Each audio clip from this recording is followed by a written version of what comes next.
casi todos nos sentimos atrapados en los limitados papeles que el mundo espera que actuemos. Al instante nos atraen quienes son más desenvueltas, más ambiguos que nosotros. Aquellos que crean su propio personaje. Los dandis nos excitan porque son inclasificables. Y porque insinúan una libertad que deseamos. Juegan con la masculinidad y la feminidad. Inventan su imagen física. Asombrosa siempre. Son misteriosos y elusivos. Apelan también al narcisismo de cada sexo. Para una mujer son psicológicamente femeninos. Para un hombre son masculinos. Los dandis fascinan y seducen en grandes cantidades. Usa la eficacia del dandy para crear una presencia ambigua y tentadora que agite deseos reprimidos. El dandy femenino. Cuando en 1913, a los 18 años de edad, Rodolfo Guglielmi emigró de Italia a Estados Unidos. No tenía ninguna habilidad particular más allá de su buena apariencia y su destreza para bailar. A fin de aprovechar estas cualidades, buscó trabajo en los test dances, salones de baile de Manhattan a los que iban jóvenes solas o con amigas y pagaban a un acompañante de baile para divertirse un rato. El bailarín las hacía girar hábilmente por la pista. Galanteaba y charlaba con ellas. Todo por una cuota reducida.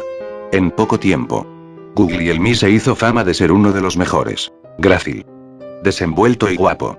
Puesto que trabajaba como pareja de baile, Guglielmi pasaba mucho tiempo con mujeres.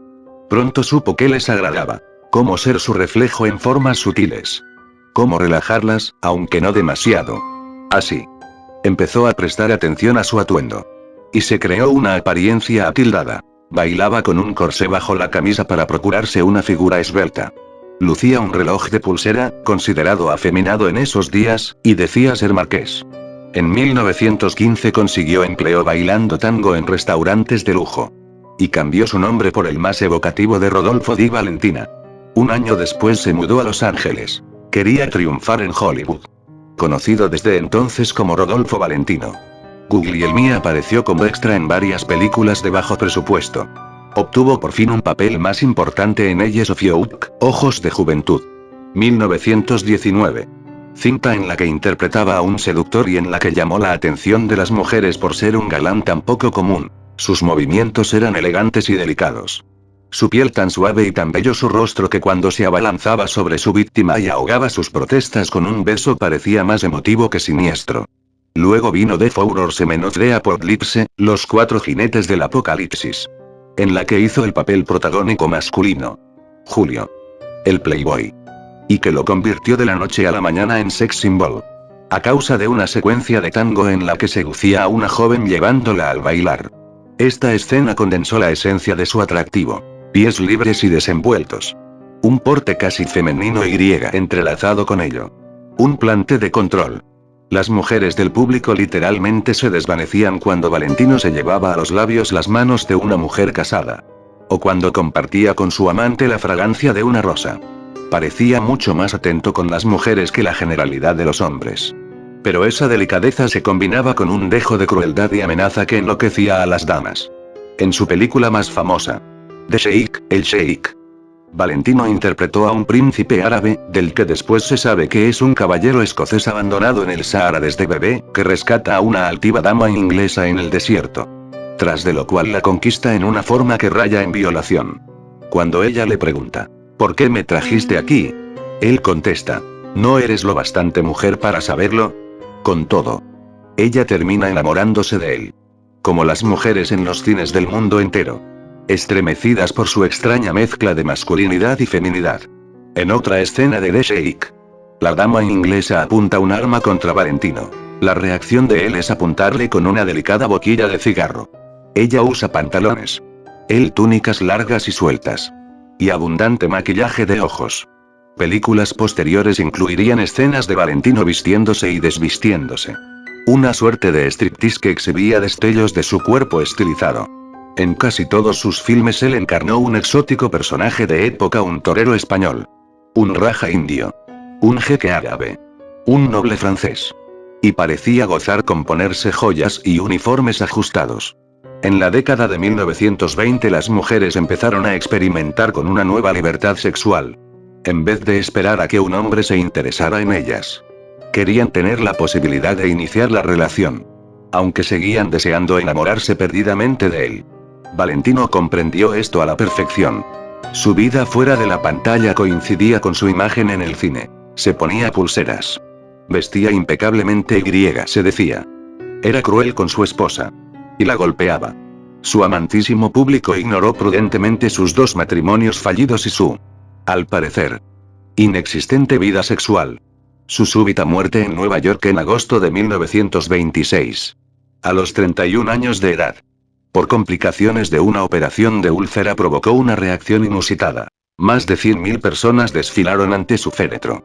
Muchas dolientes sufrieron ataques de histeria y la nación entera se mostró consternada. Nunca antes había sucedido nada igual a propósito de un simple actor.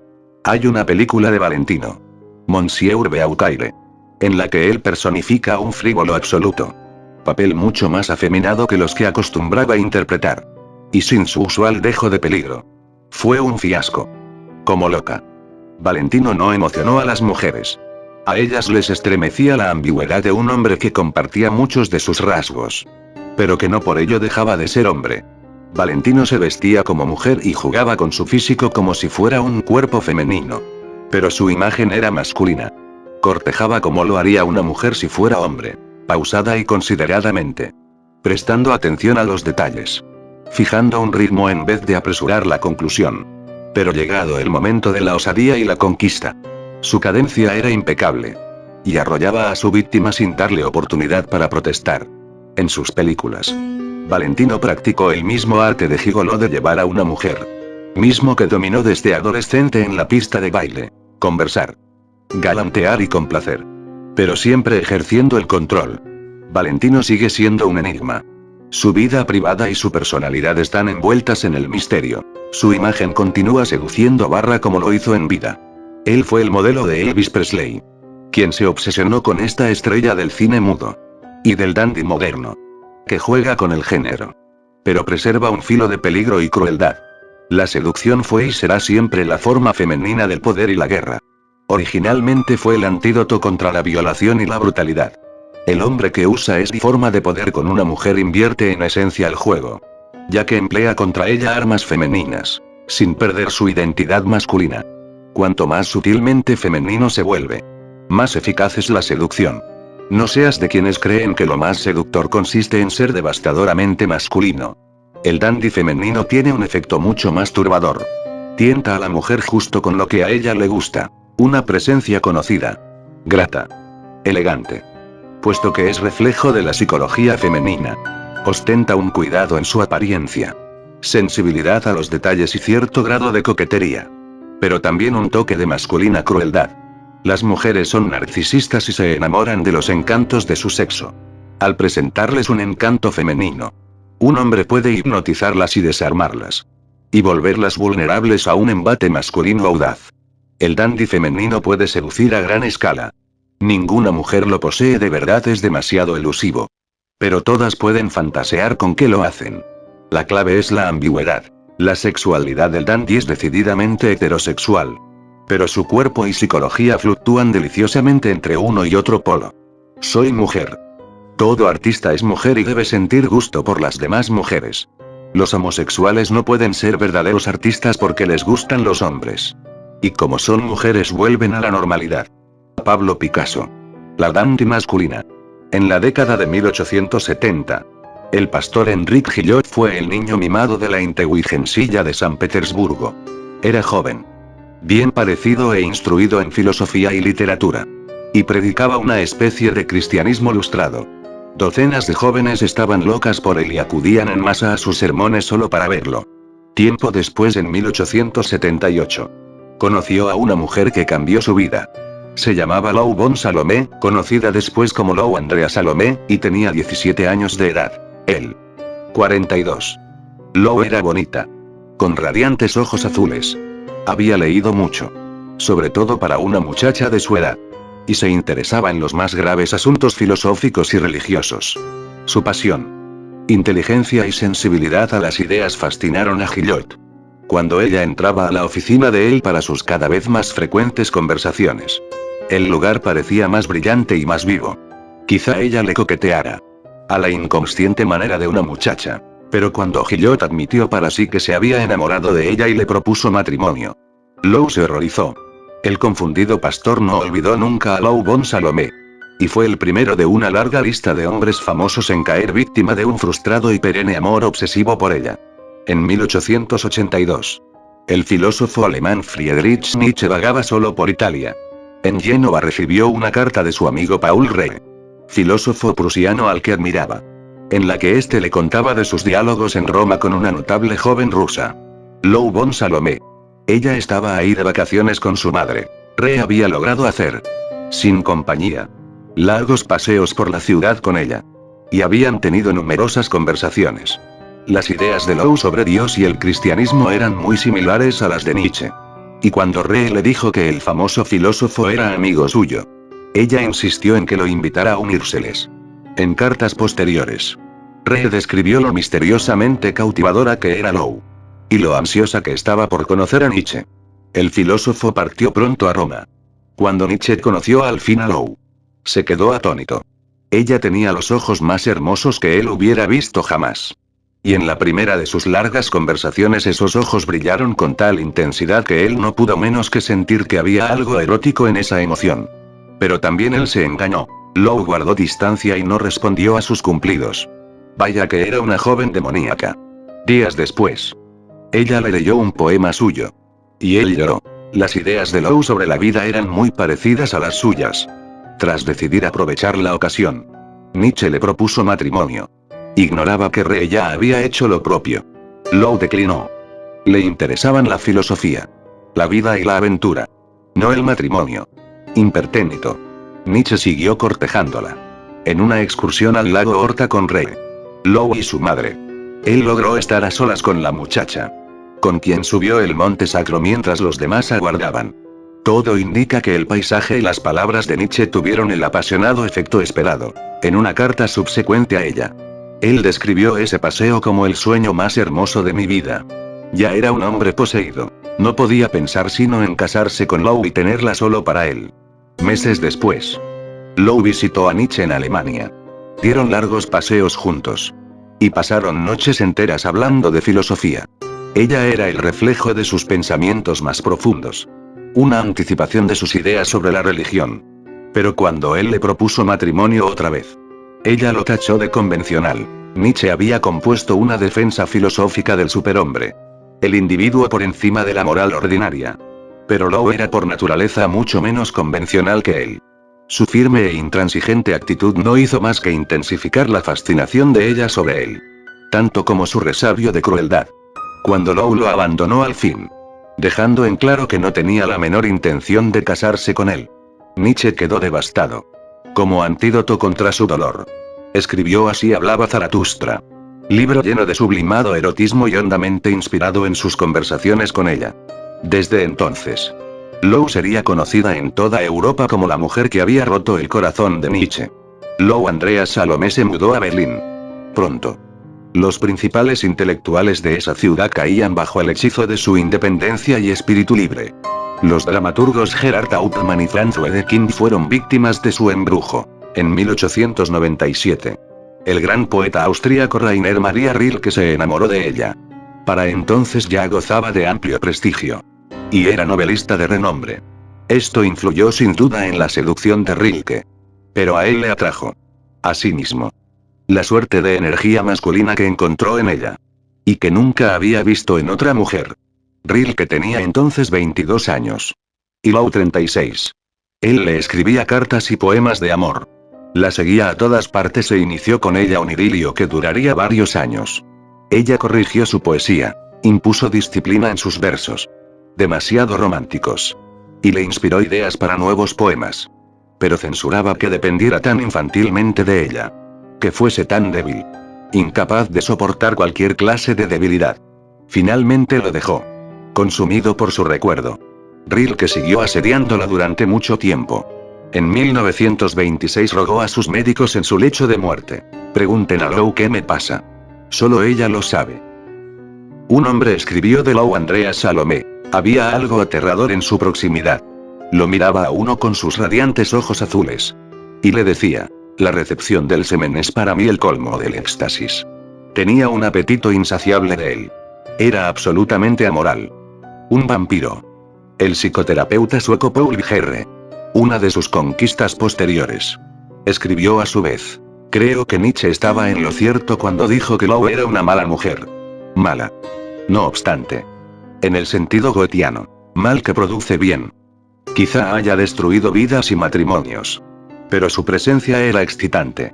Las dos emociones que casi todos los hombres sentían en presencia de Lou Andrea Salomé eran confusión y excitación. Las sensaciones esenciales para una seducción satisfactoria. A la gente le embriagaba su extraña mezcla de masculinidad y feminidad. Era hermosa. Con una sonrisa radiante y una actitud digna y sugestiva. Pero su independencia y naturaleza analítica la hacían parecer singularmente masculina. Esta ambigüedad se expresaba en sus ojos. A un tiempo coquetos e inquisitivos. La confusión era lo que mantenía interesados e intrigados a los hombres. Lou no se parecía a ninguna otra mujer. Ellos querían saber más. La excitación emanaba de la capacidad de ella para remover deseos reprimidos. Era totalmente anticonformista. E intimar con ella suponía romper todo tipo de tabúes. Su masculinidad hacía que la relación pareciera vagamente homosexual. Su vena un tanto cruel y dominante podía incitar ansias masoquistas. Como lo hizo en Nietzsche. Lou irradiaba una sexualidad prohibida. Su poderoso efecto en los hombres, las obsesiones perennes. Los suicidios, hubo varios. Los períodos de intensa creatividad. Las descripciones de ella como vampiro o demonio dan fe de las oscuras profundidades de la psique que ella era capaz de alcanzar y perturbar. La dandy masculina triunfa al trastocar la pauta normal de la superioridad masculina en cuestiones de amor y seducción. La aparente independencia del hombre. Su capacidad para el desdén. A menudo parecen darle la ventaja en la dinámica entre hombres y mujeres. Una mujer puramente femenina despertará deseo. Pero siempre será vulnerable a la caprichosa pérdida de interés del hombre. Una mujer puramente masculina. Por el contrario. No despertará en absoluto ese interés. Tú sigue. En cambio. La senda de la dandy masculina y neutralizarás todos los poderes de un hombre. Nunca te entregues por completo. Aunque seas apasionadamente sexual. Conserva siempre un aire de independencia y autocontrol. Podrías pasar entonces al hombre siguiente. O al menos eso pensará él. Tú tienes cosas más importantes que hacer. Como trabajar. Los hombres no saben cómo hacer frente a las mujeres que usan contra ellos sus propias armas. Esto los intriga. Excita y desarma. Pocos hombres pueden resistir los placeres prohibidos que la dandy masculina les ofrece. La seducción que emana de una persona de sexo incierto o simulado es imponente. Colete. Claves de personalidad. Muchos imaginamos hoy que la libertad sexual ha avanzado en los últimos años. Que todo ha cambiado. Para bien o para mal. Esto es en gran medida una ilusión. Un repaso de la historia revela períodos de mucho mayor libertinaje, la Roma imperial. La Inglaterra de fines del siglo XVII. El flotante mundo del Japón del siglo XVIII, que el que experimentamos en la actualidad. Los roles de género ciertamente están cambiando. Pero no es la primera vez que esto ocurre. La sociedad está sujeta a un estado de flujo permanente. Pero hay algo que no cambia. El ajuste de la inmensa mayoría de la gente a lo que en su época se considera normal. Su desempeño del papel que se le asigna.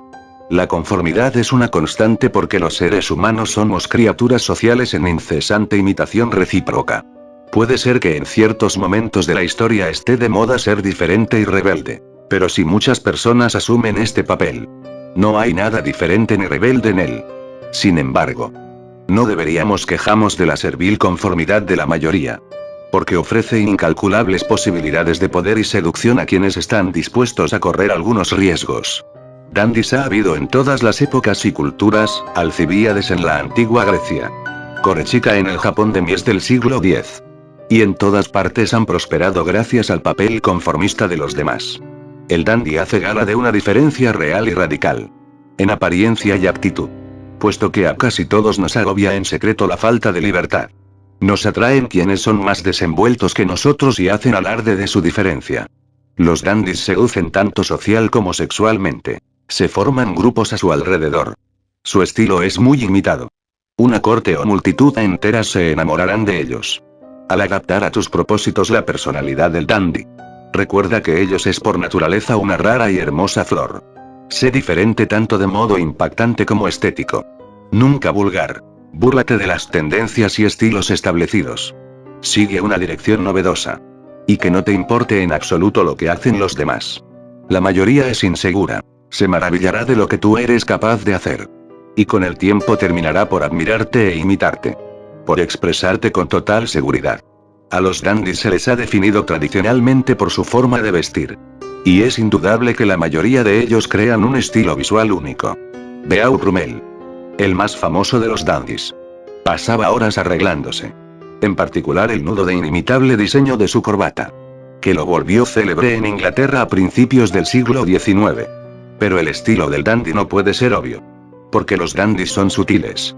Y jamás se obstinan en llamar la atención. La atención les llega sola. Un atuendo flagrantemente diferente delata escaso gusto o imaginación. Los dandies exhiben su diferencia en los pequeños toques que señalan su desprecio por las convenciones. El chaleco rojo de Théophile Gautier. El traje verde de terciopelo de Oscar Wilde. Las pelucas plateadas de Andy Warhol. El gran primer ministro inglés Benjamin Disraeli tenía dos espléndidos bastones. Uno para la mañana y otro para la tarde. Los cambiaba a mediodía. Donde quiera que estuviese. La dandy opera en forma similar. Puede adoptar ropa masculina. Por decir algo. Pero si lo hace. Un toque aquí o allá la vuelve distinta. Ningún hombre se vestiría nunca como George Sand. El sombrero de copa y las botas de montar que ella lucía en las calles de París la hacían un espectáculo digno de verse. Recuerda. Debe haber un punto de referencia. Si tu estilo visual es totalmente desconocido. La gente creerá en el mejor de los casos que te gusta llamar la atención. Y en el peor que estás loco. Inventa en cambio tu propia moda adaptando y alterando los estilos imperantes. Para convertirte en un objeto de fascinación. Haz bien esto y serás muy imitado. El conde de Orsay. Un fabuloso dandy londinense de las décadas de 1830 y 1840. Era observado muy de cerca por la gente de buen tono. Un día. Sorprendido en Londres por un aguacero. Compró un paroc. Una especie de pesado abrigo de lana con capucha. Que llevaba puesto un marinero holandés. El paltroc se convirtió de inmediato en el abrigo de rigor. Que haya gente que te imite es señal. Por supuesto. De tus poderes de seducción. El inconformismo de los dandies. Sin embargo. Va mucho más allá de las apariencias. Es una actitud de vida. Que los distingue. Adopta esta actitud y un círculo de seguidores aparecerá a tu alrededor. Los dandies son muy insolentes. Los demás les importan un bledo. Y nunca les interesa complacer. En la corte de Luis XIV. El escritor La Bruyère reparó en que los cortesanos que se esmeraban en complacer caían invariablemente en el descrédito. Nada podía ser más antiseductor que eso.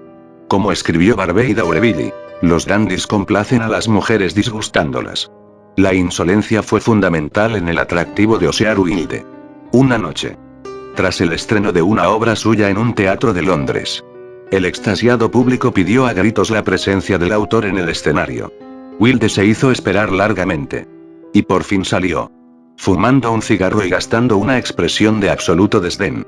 Quizás sea grosero aparecer fumando ante ustedes. Pero lo es mucho más que me incomoden cuando fumo. Recriminó a sus fans. El conde de Orsay era igualmente insolente. Una noche en un club de Londres. Un Rothschild notoriamente vulgar dejó caer por accidente una moneda de oro. Y se agachó a recogerla. Orsay sacó en el acto un billete de 1000 francos, mucho más valioso que la moneda. Lo enrolló. Lo encendió como vela y se echó a gatas. Para ayudar en la búsqueda. Solo un dandy habría podido permitirse semejante audacia. El descaro del libertino está atado a su deseo de conquistar a una mujer. No le interesa nada más. El del dandy. En cambio. Apunta a la sociedad y sus convenciones. No quiere conquistar a una mujer. Sino a un grupo.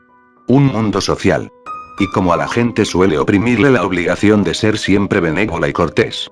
Le deleita la compañía de una persona que desdeña tales insignificancias.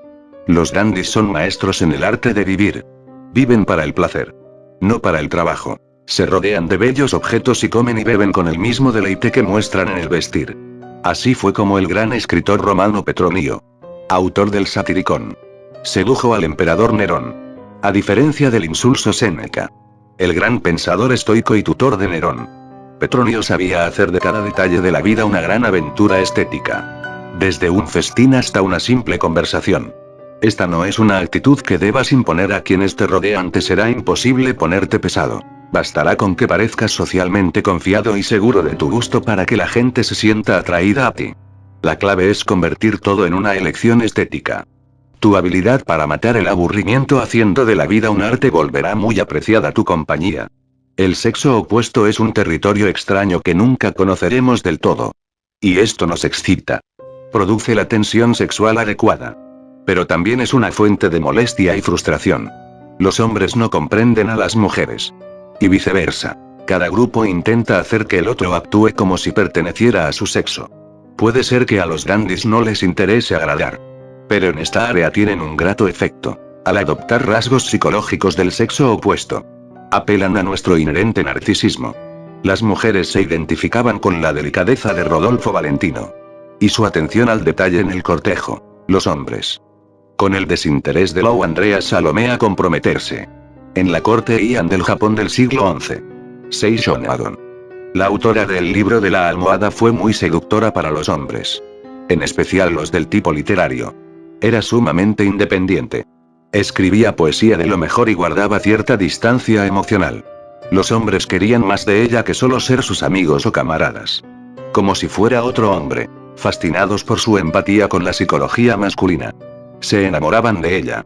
Esta suerte de travestismo mental, la capacidad de acceder al espíritu del sexo opuesto. Adaptarse a su manera de pensar. Ser reflejo de sus gustos y aptitudes puede ser un elemento clave en la seducción. Es una manera de hipnotizar a tu víctima. De acuerdo con Freud, la libido humana es, en esencia, bisexual. A la mayoría de las personas les atraen de un modo u otro los individuos de su mismo sexo. Pero las restricciones sociales, que varían según la cultura y período histórico, reprimen esos impulsos. El dandy representa una liberación de tales restricciones. En varias obras de Shakespeare. Una joven, los papeles femeninos eran interpretados entonces por hombres, ha de disfrazarse. Y se viste para ello de hombre. Incitando diversos grados de interés sexual en los hombres. A quienes después deleita descubrir que el joven es en realidad una muchacha. Piensa. Por ejemplo. En La Rosalinda de A Vuestro Gusto. Artistas como Josepine Baker, conocida como la dandy de chocolate, y Marlene Dietrich se vestían de hombre en sus presentaciones. Lo que las volvió muy populares, entre los hombres. Por su parte. El hombre ligeramente feminizado. El niño bonito. Siempre ha sido seductor para las mujeres. Valentino encamó esta cualidad. Elvis Presley tenía rasgos femeninos, el rostro. Las caderas. Usaba camisas rosas escaroladas y maquillaje de ojos. Y muy pronto atrajo la atención femenina. El cineasta Kenneth Anger dijo de Mick Jagger que su encanto bisexual constituye una parte importante del atractivo que ejerce sobre las jóvenes. El cual actúa sobre su inconsciente. En la cultura occidental. Durante siglos la belleza femenina ha sido un fetiche en grado mucho mayor que la masculina. Así que es comprensible que un rostro de aspecto femenino como el de Montgomery Clift haya tenido más poder de seducción que el de John Wayne. La figura del dandy también ocupa un lugar en la política. John F. Kennedy era una extraña mezcla de masculinidad y feminidad. Viril en su dureza con los rusos y sus juegos de fútbol americano en los jardines de la Casa Blanca. Pero femenino en su apariencia elegante y atildada. Esta ambigüedad componía gran parte de su atractivo. Disraeli era un dandy incorregible en su forma de vestir y comportarse. En consecuencia, algunos sospecharon de él. Pero su valor para no preocuparse de lo que la gente pensara le ganó respeto. Las mujeres lo adoraban. Por supuesto. Porque las mujeres siempre adoran a un dandy. Apreciaban sus modales delicados. Su sentido estético. Su pasión por la ropa. En otras palabras. Sus cualidades femeninas. El sostén del poder de Disraeli era de hecho una fan. La reina Victoria. No te dejes engañar por la reprobación superficial que tu actitud de dandy puede provocar. Aun si la sociedad propala su desconfianza de la androginia, en la teología cristiana Satanás suele representarse como andrógino. Con eso no hace otra cosa que esconder su fascinación por ella. Lo más seductor es con frecuencia lo más reprimido. Adopta un dandismo festivo y serás el imán de los recónditos anhelos insatisfechos de la gente. La clave de poder es la ambigüedad. En una sociedad en que los papeles que todos desempeñamos son obvios. La negativa a ajustarse a cualquier norma despertará interés. Sé masculino y femenino. Insolente y encantador. Sutil y extravagante. Que los demás se preocupen de ser socialmente aceptables. Esa gente abunda. Y tú persigues un poder más grande que el que ella puede imaginar. Símbolo. La orquídea. Su forma y color sugieren extrañamente los dos sexos. Y su perfume es dulce y voluptuoso. Es una flor tropical del mal. Fina y muy cultivada. Se le valora por su rareza. Es diferente a cualquier otra flor. Peligros. La fortaleza. Aunque también el problema. Del dandy es que suele operar mediante sensaciones transgresoras de los roles sexuales. Aunque sumamente intensa y seductora. Esta actividad también es peligrosa. Porque toca una fuente de gran ansiedad e inseguridad. Los mayores riesgos proceden a menudo de tu propio sexo. Valentino tenía enorme atractivo para las mujeres. Pero los hombres lo detestaban. Constantemente se le hostigaba con acusaciones de antimasculinidad perversa. Lo que le causaba gran aflicción. Lou Andrea Salomé era igualmente reprobada por las mujeres. La hermana de Nietzsche. Quizá la mejor amiga de este. La consideraba una bruja malévola. Y emprendió una virulenta campaña de prensa en su contratiempo después de la muerte del filósofo. Poco puede hacerse ante un resentimiento tal. Algunos dandis pretenden luchar contra la imagen que ellos mismos han creado. Pero esto es insensato. Para probar su masculinidad. Valentino intervino en un encuentro de box. No obstante. Lo único que consiguió con ello fue parecer desesperado. Es mejor. Entonces. Aceptar con elegancia e insolencia las ocasionales puras de la sociedad. Después de todo. El encanto de los dandis radica justamente en que no les importa lo que la gente piense de ellos. Así era Andy Warhol. Cuando la gente se cansaba de sus bufonadas o surgía un escándalo. En vez de tratar de defenderse adoptaba simplemente una nueva imagen bohemio decadente. Retratista de la alta sociedad. Etc. Como para decir. Con un dejo de desdén. Que el problema no era él. Sino la capacidad de concentración de los demás. Otro peligro para el dandy es que la insolencia tiene sus límites. Beau Brummel se enorgullecía de dos cosas. La esbeltez de su figura y su ingenio moraz. Su principal patrocinador social era el príncipe de Gales. Quien años después engordó. Una noche en una cena. El príncipe hizo sonar la campanilla para llamar al mayordomo. Y Brummel comentó con sarcasmo. Réplica. Big Ben. Al príncipe no le hizo gracia la broma. Hizo acompañar a Brummel a la puerta y jamás le volvió a hablar. Sin el patrocinio real. Brummel cayó en la pobreza y la locura. Incluso un dandy. Así. Debe medir su descaro. Un verdadero dandy conoce la diferencia entre una dramatizada burla del poderoso y un comentario hiriente. Ofensivo o insultante. Es particularmente indicado no insultar a quienes pueden perjudicarte. De hecho. Esta personalidad rinde mejor a quienes pueden darse el lujo de ofender artistas. Bohemios. Etc. En el trabajo. Es probable que debas modificar y moderar tu imagen de dandy. Sé gratamente distinto. Una distracción. No una persona que cuestiona las convenciones grupales y hace sentir inseguros a los demás.